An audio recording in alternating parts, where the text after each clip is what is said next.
आकाश on ट्रॅव्हलमध्ये स्वागत आहे तुमचं. आणि आज आपण एका विशेष ठिकाणी चाललेलो आहोत, ज्या ठिकाणी जाण्यासाठी मी खूप एक्साइटेड आहे. कारण की डॉक्टर बाबासाहेब आंबेडकर यांची जयंती जवळ आलेली आहे आणि त्यांच्या आठवणींना उजाळा देण्याची सुद्धा वेळ आलेली आहे. म्हणून त्या निमित्ताने आपण चाललेलो आहोत भारतरत्न डॉक्टर बाबासाहेब आंबेडकर यांचं निवासस्थान, म्हणजे जिथे प्रत्यक्ष बाबासाहेब आंबेडकर राहायचे, जे आहे पुणे जिल्ह्यातील तळेगाव दाभाडे या ठिकाणी. आणि सगळ्यात महत्त्वाची गोष्ट म्हणजे संविधानाचा काही भाग, म्हणजे त्याचं लिखाण बाबासाहेबांनी त्या घरामध्ये केलेलं आहे. म्हणून हे घर अतिशय म्हणजे पावनभूमी आहे ती. तिथलं वातावरण जबरदस्त आहे, त्यामुळे बाबासाहेबांचं ते आवडतं घर होतं, आवडतं ठिकाण होतं. पण त्या घरामागं खूप इतिहास आहे, कारण की आत्ता म्हणजे ते घर जसं जतन करून ठेवण्यात आलेलं आहे त्याच्यामागे सुद्धा खूप स्ट्रगल आहे, खूप काबड कष्ट आहे, खूप लोकांची मेहनत आहे.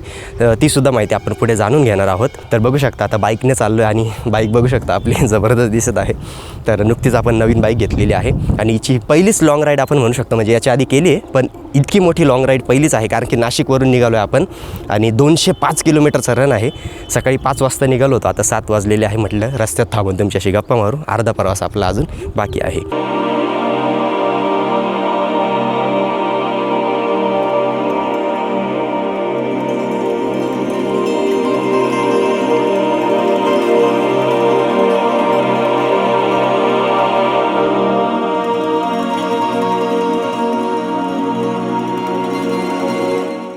तर फायनली मंडळी आपण येऊन पोहोचलेलो आहोत तळेगाव दाभाडे या ठिकाणी. आणि जिथे आता डॉक्टर बाबासाहेब आंबेडकरांचं जे घर होतं तिकडे जाण्याचा जो रस्ता आहे, हे बघा इथे कमान आहे आणि हायवेवरच आहे. म्हणजे आता हा तळेगाव रस्ता आहे आणि हे बघा इथे पाटीसुद्धा लावलेली आहे विश्वरत्न डॉक्टर बाबासाहेब आंबेडकर यांच्या निवासस्थानकडे, म्हणजेच संविधान भूमीकडे. तर 200 किलोमीटरचा प्रवास आपला झाला, म्हणजे टोटल 204 किलोमीटर होता आजचा प्रवास, नाशिक ते तळेगाव दाभाडे.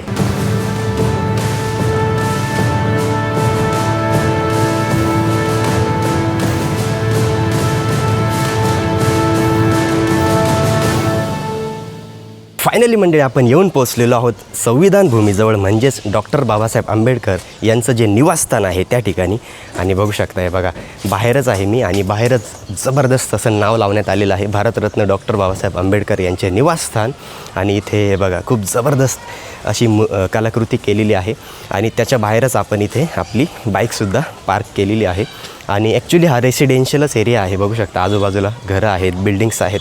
तर आणि ही भूमी इथे अजून पण जशीच्या तशीच जतन करून ठेवलेली आहे.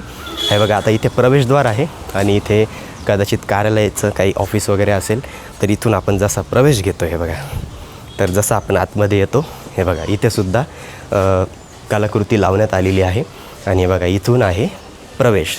पण ॲक्च्युअली मेन प्रवेश आहे ना तेव्हाचा तिकडे होता, कारण की तिकडचं स्ट्रक्चर बघून तर असंच वाटतंय. तर मंडळी आता प्रवेशद्वारपासून मागच्या बाजूला आलो आहे. खरं तर मुख्य प्रवेश तिकडनंच आहे, पण मागच्या बाजूला ॲक्च्युअल प्रवेशद्वार आहे. स्ट्रक्चरवरून तर तसंच दिसतंय, म्हणजे तेव्हा इथून प्रवेश असेल. पण आता इकडे समोरच्या बाजूला पूर्ण कॉलनी झालेली आहे, कंपाऊंड मारलेलं आहे, त्यामुळे मागच्या बाजूने प्रवेश सुरू केलेला आहे. आणि बघू शकता आता मी मुख्य प्रवेशद्वाराजवळ आलं आणि हेच ते ऐतिहासिक घर आहे, हीच ती वास्तू आहे जिथे डॉक्टर बाबासाहेब आंबेडकर यांचे चरण स्पर्श झालेले आहे आणि प्रत्यक्ष त्यांनी इथे वास्तव्य केलेलं आहे. आणि संविधानाचा काही भाग त्यांनी इथे लिहिलेला आहे. म्हणजे याला इतकं महत्त्व आहे की तुम्ही विचारच नाही करू शकत. म्हणून आता सध्या याचं नाव संविधान भूमी असं ठेवण्यात आलेलं आहे. आणि बुद्ध आणि त्यांचा धम्म याचंसुद्धा काही लिखाण त्यांनी इथेच केलेलं आहे. आणि इथे आतमध्ये त्यांच्या वस्तूसुद्धा ठेवण्यात आलेल्या आहेत. ते म्हणजे जे कपाट वापरायचे, त्यानंतर जे टेबल वापरायचे आणि आणखी बऱ्याच काही वस्तू जसं की पुस्तकं वगैरे, ते सुद्धा इथे अजून जसेच्या तसेच जतन करून ठेवण्यात आलेले आहे. आणि बघू शकता आता सध्या कलर वगैरे देऊन थोडंसं डेव्हलपमेंट करून त्याची म्हणजे चांगल्या प्रकारे निगा राखली जात आहे. आणि हा बाहेरचा परिसर बघू शकता, इथेसुद्धा कॉन्क्रिटीकरण, त्यानंतर फरशी वगैरे बसवण्यात आलेली आहे. आणि झाडं वगैरेसुद्धा लावलेली आहे, म्हणजे इथे टुरिस्ट जर आले तर त्यांना सावलीला बसता येईल. आणि हे बघा इथे डॉक्टर बाबासाहेब आंबेडकर आणि रमाबाई आंबेडकर यांच्या सुंदर अशा मूर्त्या ठेवण्यात आलेल्या आहे. आणि त्याच्या शेजारीच इथे हे बघा इथे ना स्टेज बांधण्यात आलेलं आहे. इथे काही छोटे मोठे कार्यक्रम वगैरेसुद्धा पार पडत असतील. आणि हे बघा त्याच्या बाजूला इथे शौचालयसुद्धा आहे. तर जे पर्यटक बाहेरून येत असतील तर त्यांच्यासाठी खूप चांगली सुविधा केलेली आहे. तर एकंदरीत मस्त परिसर आहे, तर नक्की भेट द्या. बऱ्याच जणांना ॲक्च्युली हे ठिकाण माहितीच नाही आहे. मला असं सांगण्यात आलं की तळेगावमधल्याच लोकांना हे ठिकाण माहिती नाही, त्यामुळे नक्की व्हिजिट करा जर तुम्ही हा व्हिडिओ बघत असाल. ही इतकी पावनभूमी आहे, आपण विचार नाही करू शकत, कारण की डॉक्टर बाबासाहेब आंबेडकर प्रत्यक्ष इथं राहिलेले आहे, यापेक्षा दुसरी चांगली गोष्ट असूच शकत नाही. तर चला आता आपण आतमध्ये जाऊया आणि प्रत्यक्ष घर कसं आहे आणि आता सध्या तिथे काय ठेवण्यात आलेलं आहे ते बघूया.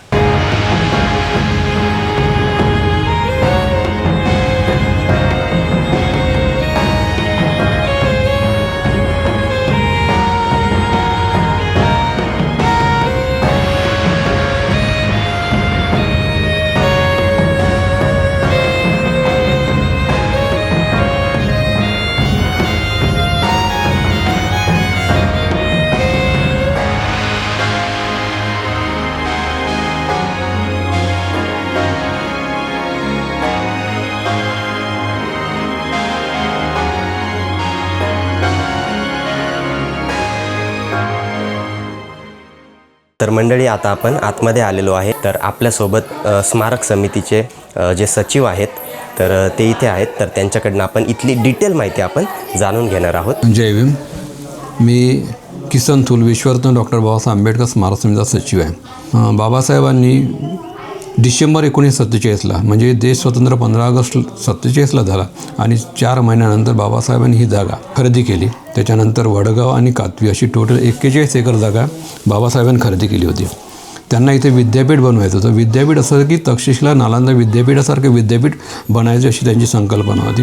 म्हणजे आपण जर बघितलं तर इथून 11 किलोमीटर अंतरावर बाबासाहेबांनी धम्मदीक्षा घेण्याच्या अगोदर म्हणजे 25 डिसेंबर 1954ला बुद्धरूप इथं बसवलं. हा परिसर संपूर्ण लेण्यांनी भरलेला आहे आणि त्याचाच अभ्यास करून कदाचित बाबासाहेबांचे स्वप्न असेल की तक्षशिला विद्यापीठासारखं विद्यापीठ व्हावं. त्या दृष्टिकोन बाबासाहेबांनी प्रयत्न केलेला आहे. एक इंदोरी म्हणून गाव आहे, त्याच्यामध्ये किल्ला आहे. तो किल्ल्याची इमारत विद्यापीठाला मिळावं म्हणून त्यांनी प्रयत्न केलेला आहे. तसेच विहिरी खोदण्यासाठी प्रयत्न केला, परंतु आपल्या सर्वांना माहीत आहे की बाबासाहेबांचा सर्वात जास्त वेळ भारतीय संविधान लिहिण्यामध्ये गेला आणि ते जास्तीत जास्त दिल्लीमध्ये राहावं लागलेत. या बंगल्यामध्ये संविधानाचे काही पानं लिहिले असे जाणकार सांगतात. म्हणूनच आम्ही यांना संविधान भूमी नाव द्यावं अशी आमची मागणी आहे. परंतु बाबासाहेब गेल्यानंतर त्यांच्या 41 एकर जमिनीला वारस नोंद लागली.